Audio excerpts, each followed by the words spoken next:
नमस्कार, स्वागत है आप सभी का डीडी न्यूज के इस खास बुलेटिन एक्सप्रेस 100 में, जहां हम आपके लिए लेकर आते हैं राजनीति, मनोरंजन, देश, दुनिया, खेल और व्यापार जगत की सभी बड़ी खबरों को एक्सप्रेस यानी कि फटाफट अंदाज में आपके साथ मैं हूं संध्या शर्मा। तो देखिए खबरें तेज रफ्तार से। महाराष्ट्र में आज देवेंद्र फडणवीस के नेतृत्व में नई सरकार शपथ लेगी। महायुति सरकार का शपथ ग्रहण समारोह मुंबई के आजाद मैदान में होगा। समारोह में प्रधानमंत्री नरेंद्र मोदी समेत बीजेपी शासित राज्यों के मुख्यमंत्री और उप मुख्यमंत्री भी शामिल होंगे। देवेंद्र फडणवीस तीसरी बार सीएम पद की शपथ लेंगे। फडणवीस का कहना है कि महाराष्ट्र की जनता से जो भी वादा किया गया है उसे पूरा किया जाएगा। राष्ट्रपति भुवनेश्वर में ओडिशा कृषि एवं प्रौद्योगिकी विश्वविद्यालय के 40वें दीक्षांत समारोह में शामिल हुई। भूटान नरेश जिग्मे खेसर नामग्याल वांगचुक आज से भारत की 2 दिवसीय आधिकारिक यात्रा पर है। नई दिल्ली आगमन पर विदेश मंत्री डॉक्टर एस जयशंकर ने उनका स्वागत किया। भूटान नरेश जिग्मे खेसर नामग्याल वांगचुक प्रधानमंत्री नरेंद्र मोदी के साथ बैठक भी करेंगे। भारतीय अंतरिक्ष अनुसंधान संगठन नया इतिहास रचने को है तैयार। इसरो आज अपने PSLV C59 व्हीकल पर यूरोपीय अंतरिक्ष एजेंसी के प्रोबा 3 सौर मिशन को लॉन्च करेगा। इस मिशन की खास बात यह है कि इसके जरिए पहली बार अंतरिक्ष में प्रिसीजन फॉर्मेशन फ्लाइंग को टेस्ट किया जाएगा। इसके तहत एक साथ 2 सैटेलाइट उड़ेंगे। कोयला और खान मंत्री जी किशन रेड्डी आज वाणिज्यिक कोयला खदान नीलामी के 11वें दौर का शुभारंभ करेंगे। आगामी नीलामी में 27 कोयला ब्लॉकों की पेशकश की गई है, जो रणनीतिक रूप से विभिन्न राज्यों व क्षेत्रों में वितरित किए जाएंगे और इनका उद्देश्य क्षेत्रीय आर्थिक विकास को बढ़ावा देना और रोजगार के अवसर सृजित करना है। दिल्ली NCR में प्रदूषण को लेकर आज सुप्रीम कोर्ट में फिर सुनवाई होगी। वायु गुणवत्ता सूचकांक के गंभीर रहने की वजह से दिल्ली NCR में लागू ग्रैप 4 पर कोर्ट विचार कर सकता है। पिछले सुनवाई के दौरान कोर्ट ने AQI के गंभीर स्तर को देखते हुए ग्रैप 4 के तहत प्रतिबंधों को हटाने से इनकार कर दिया था।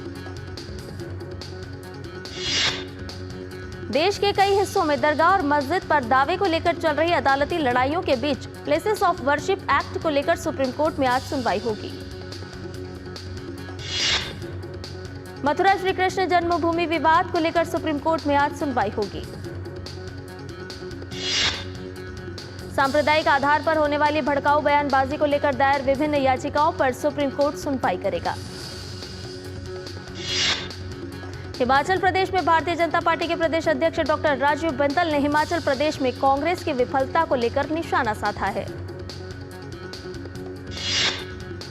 राजीव बिंदल ने कहा कि भाजपा 7 दिसंबर से प्रदेश के सभी जिलों में कांग्रेस की नाकामियों पर धरना प्रदर्शन करेगी। दिल्ली नोएडा के सबसे व्यस्त रूट यानी ब्लू लाइन पर मेट्रो की रफ्तार धीमी हो गई। हकीबिल चोरी होने के कारण मेट्रो रुक रुक कर चल रही है। उत्तर प्रदेश के सीएम योगी आदित्यनाथ आज अयोध्या के दौरे पर रहेंगे। सीएम योगी आज रामायण मेले का उद्घाटन करेंगे। उत्तर प्रदेश के मुख्यमंत्री योगी आदित्यनाथ ने राज्य में कानून व्यवस्था की स्थिति पर अधिकारियों के साथ बैठक की। योगी आदित्यनाथ ने कहा कि संभल का एक भी दंगाई बख्शा नहीं जाएगा। सीएम योगी आदित्यनाथ ने कहा कि संभल या किसी अन्य जिले में किसी को भी अराजकता फैलाने की इजाजत नहीं दी जानी चाहिए। ग्रामीण विद्युतीकरण पर ऊर्जा मंत्री मनोहर लाल ने लोकसभा में कहा कि हर गरीब परिवार तक बिजली कनेक्शन अगले 1 साल में दे दिया जाएगा। नागरिक उड्डयन मंत्री ने लोकसभा में बताया कि आज 157 एयरपोर्ट हो गए हैं। बड़ी संख्या में रोजगार पैदा हुए हैं। विमानन क्षेत्र में तेजी से विस्तार हो रहा है। झारखंड में मंत्रिमंडल का आज विस्तार होगा। राजभवन में राज्यपाल संतोष कुमार गंगवार नए मंत्रियों को पद और गोपनीयता की शपथ दिलाएंगे। झारखंड में कैबिनेट के विस्तार पर भाजपा नेता प्रतुल सहदेव ने कटाक्ष करते हुए कहा कि कैबिनेट में भ्रष्टाचार मुक्त सदस्य शामिल हों। जस्टिस मनमोहन ने सर्वोच्च न्यायालय के न्यायाधीश के रूप में ली शपथ। हिमाचल प्रदेश में शिमला एसपी संजीव कुमार गांधी ने कहा कि शिमला में नशा तस्करी की गतिविधियों के खिलाफ ठोस अभियान शुरू किया गया है। इसके तहत 700 मामले दर्ज किए गए हैं और लगभग 1200 आरोपियों को गिरफ्तार किया गया है। भाजपा विधायक विजेंद्र गुप्ता ने कहा कि दिल्ली सरकार पूरी तरह से कंगाल हो चुकी है। दिल्ली सरकार की नीयत और कामकाज दोनों ही नाकाम है।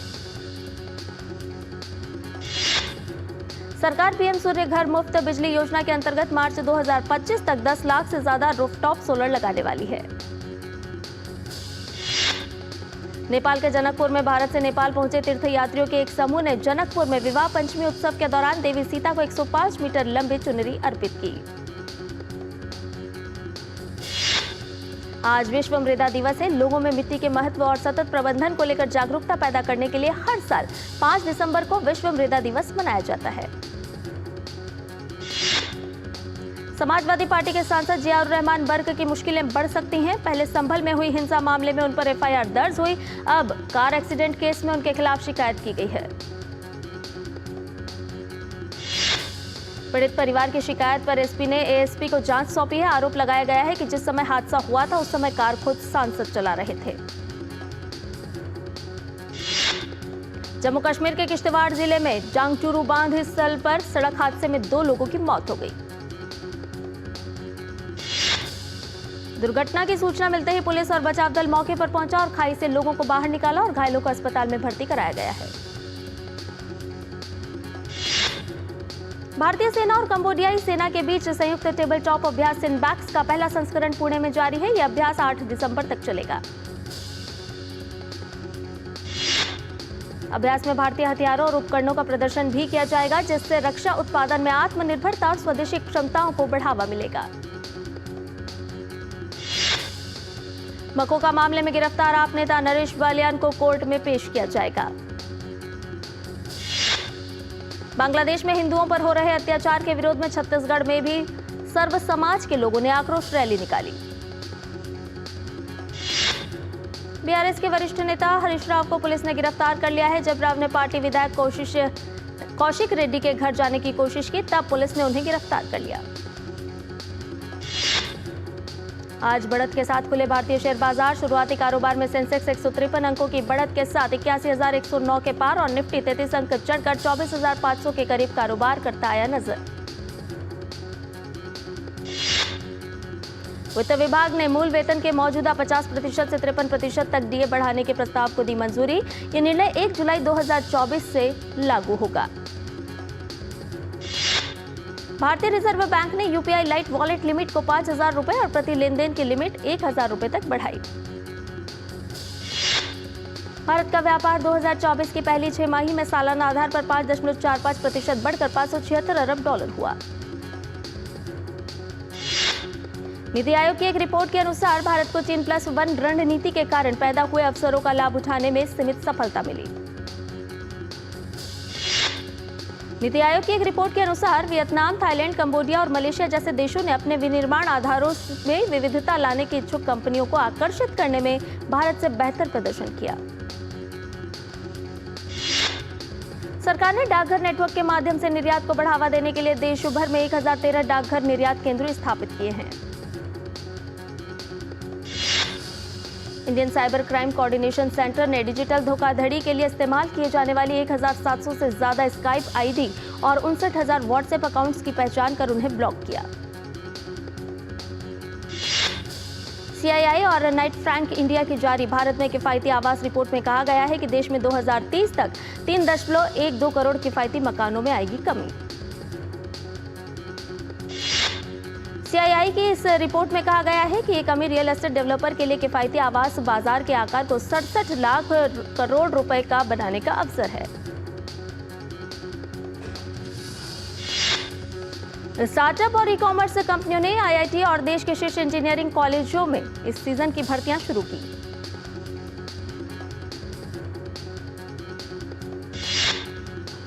और बुलेटिन में फिलहाल रुकने एक छोटे से ब्रेक के लिए जल्द हाजिर होंगे।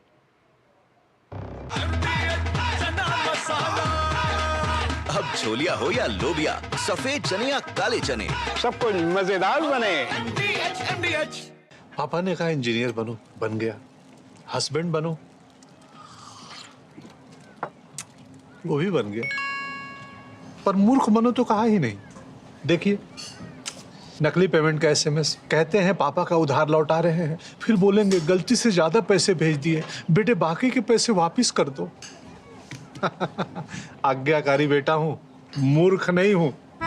याद रहे, यूपीआई सेफ है, मगर कोई ऐसे बेवकूफ बनाए तो कहो मैं मूर्ख नहीं हूँ। Sir 50,000 advance. पर इतना कैश तो हम नहीं लाए। और आज बैंक भी बंद है। इलाज है डिजिटल पेमेंट का आसान सा ढूंढ। लेकिन अरे घबराइए मत, सावधानी के साथ करेंगे तो कोई साइड इफेक्ट भी नहीं होगा। फोन लाइए मुझे, यहाँ फोन लगाइए। डिजिटल पेमेंट से लेन देन हो सकता है, आसान, सुरक्षित और तेज। मैंने तो इन्हें डिजिटल पेमेंट सिखा दिया है, आपने? क्योंकि आरबीआई कहता है कि डिजिटल पेमेंट अपनाओ, औरों को भी सिखाओ। मेरी पसंद। मेरी पसंद। मेरी पसंद। मेरी पसंद। हमारी पसंद। हम सबकी पसंद। मजबूत देश का मजबूत सरिया हो गया स्टील। MBH की देगी मिर्च, देगी मिर्च का तड़का, अंग अंग फड़का। MBH की देगी मिर्च। और ब्रेक के बाद एक्सप्रेस 100 में आपका एक बार फिर से स्वागत है। कॉलेज कैंपस में पहुंच रही कंपनियां सालाना 8 लाख से लेकर 1 करोड़ रुपए से अधिक तक का ऑफर दे रही हैं। इनमें मुख्य रूप से मीशो, फोन पे और मिंत्रा जैसे स्टार्टअप शामिल हैं। ईपीएफओ के निवेश कोष ने 5 वर्षों में ऐतिहासिक बढ़ोतरी दर्ज की। ईपीएफओ के निवेश कोष वित्त वर्ष में लगभग 25 लाख करोड़ रुपए हुआ। देश की समुद्री निगरानी क्षमता को बढ़ाने के लिए अदानी डिफेंस एंड एरोस्पेस की ओर से भारतीय नौसेना को दूसरा दृष्टि 10 स्काईलाइनर निगरानी ड्रोन सौंपा गया। इन एडवांस विमान से समुद्री क्षेत्रों में निगरानी करने और समुद्री लुटेरों के जोखिमों को कम करने के लिए भारत की समुद्री सेना की क्षमता बढ़ेगी। नेपाल के उद्योग, वाणिज्य एवं आपूर्ति मंत्री दामोदर भंडारी भारत यात्रा पर हैं। दामोदर भंडारी ने केंद्रीय वाणिज्य एवं उद्योग मंत्री पीयूष गोयल से मुलाकात की।